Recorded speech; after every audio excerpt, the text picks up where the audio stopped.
Hi there. So yes, we're getting comfy today. So I'm in my reclining chair.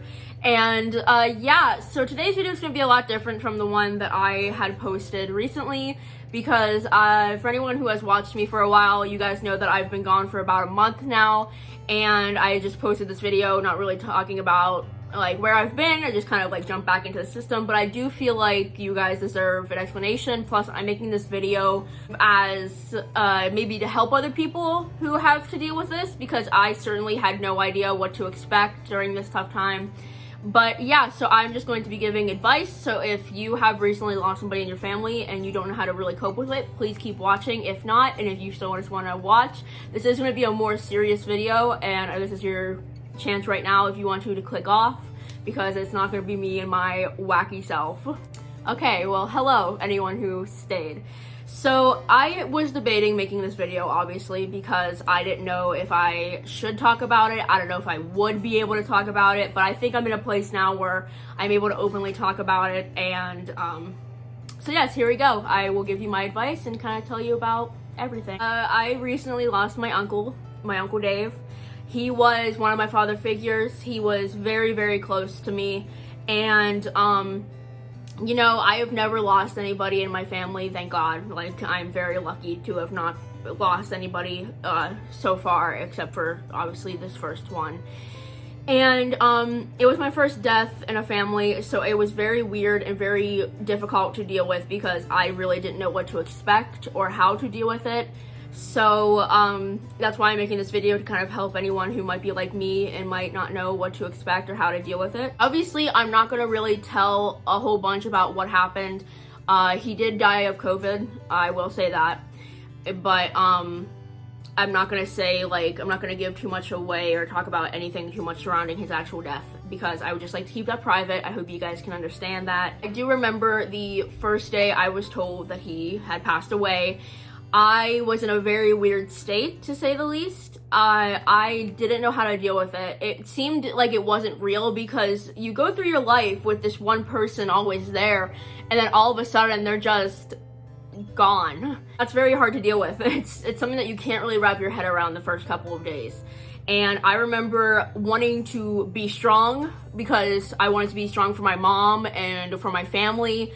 So I felt like I should not cry. Like, I felt like I should keep my emotions to myself and I should focus on everybody else. First piece of advice, do not do that.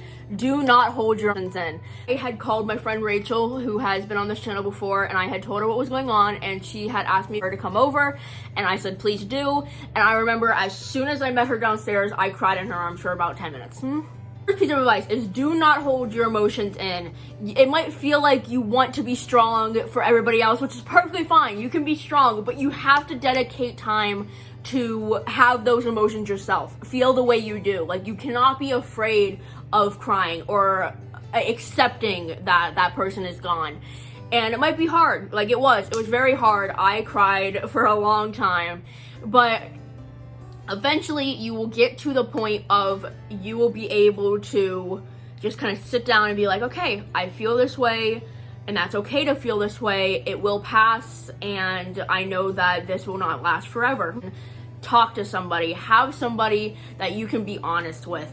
If it's a friend, if it's a therapist, if it's a family member, somebody who you can actually say how you're really feeling to will change your life for the better. You have to have somebody there so you can actually rant to somebody, because if not, you're going to explode with emotion, and that's not going to be fun. So please find somebody. You can even text me, do my Instagram, my Twitter. If you need to talk, please, I'm here. I will listen to you. I will be honest with you, and I will not like tell anybody. Just please do not hold your emotions in. I beg of you. Then after, obviously, we found out that he had passed, we had to plan a viewing and a funeral. I had only been to one viewing, and it was for nobody that was in my family. It was for a friend. And it's a very weird experience, okay? A viewing, I understand why a lot of people think that they are like not needed, or they don't need to go. It is very weird. It's hard to explain my feelings towards a viewing. I am glad that I went, though, because I got to see many family members and a lot of friends and stuff, and they were all there for me.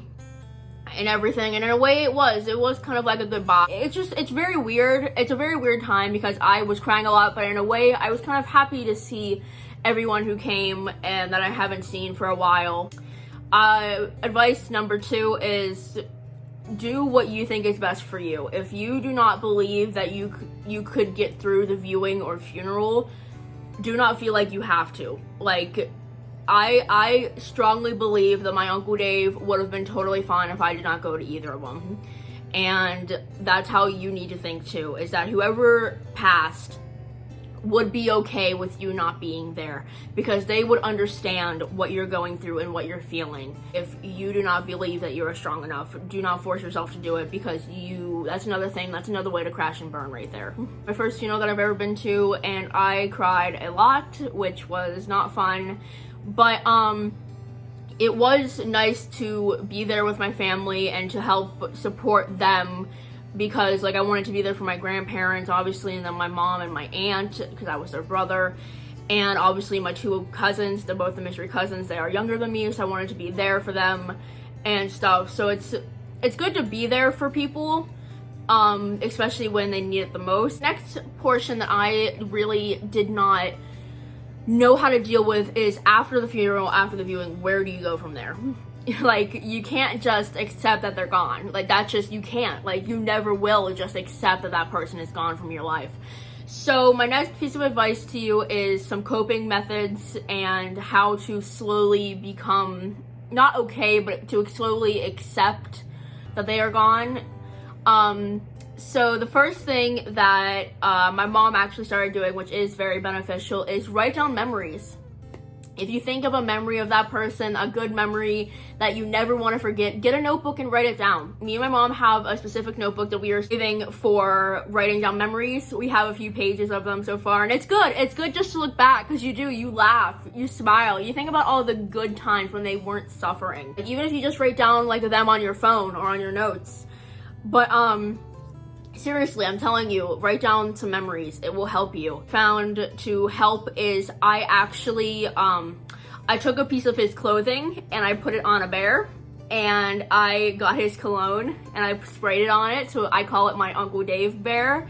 And it always just kind of seems like he is there, because I can like smell the cologne and stuff, and it's his clothes. And it's just like a comfort.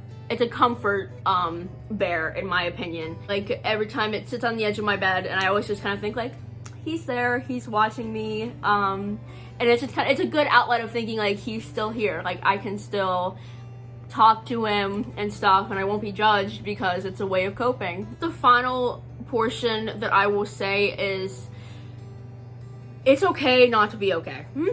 That's my advice. You are okay to feel however you may be feeling. And I know that you may not think that like, oh, like they're gone, like I'm never going to be able to be okay with this, I'm never going to be able to go through my life without them and stuff. And you know, it's one of those things that the way that I thought about it is like, that's not what they would want. Like, they are up in heaven. I'm not a very religious person, but I do believe that there is a heaven and that they are living their best life up there, watching down on us. I had said that my Uncle Dave is up there gambling and making prank phone calls with my great grandma and stuff. And you just have to think about it in a way of they are in a better place, and they will always be looking down on you. And that really does help me. I have seen signs. I do believe in, like, if you see a sign, like, I believe that red birds are angels. And we always had a red bird out the window, and we said it was my great grandma. Well, they recently came back and they have 2 baby male red birds, and I do firmly believe that that is my Uncle Dave. And it's okay if you do not believe in any of that. That is perfectly fine. You just have to think about it as they're in a better place. I'm always here for anyone who needs me on my Instagram or on my Twitter. Please message me. I would love to talk to people and just help them, because we all need each other during this tough time, because this pandemic has definitely changed the lives of many people for the worst. And I would just like to be an outlet to help. That's why I make videos. I make videos to try to help people like me who have anxiety and depression.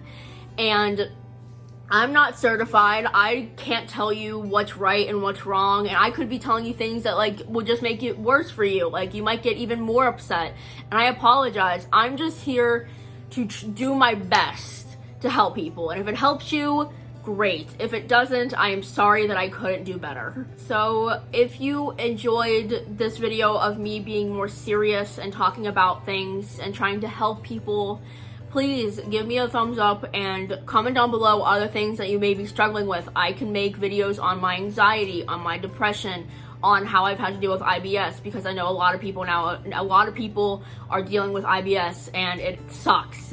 So if you want me to make any other video like this, just sitting down and like telling you directly how I deal with things, please let me know. And I will see you guys next time. Peace out. Girl Scout, go get yourself a cup of tea and lay down. You deserve it.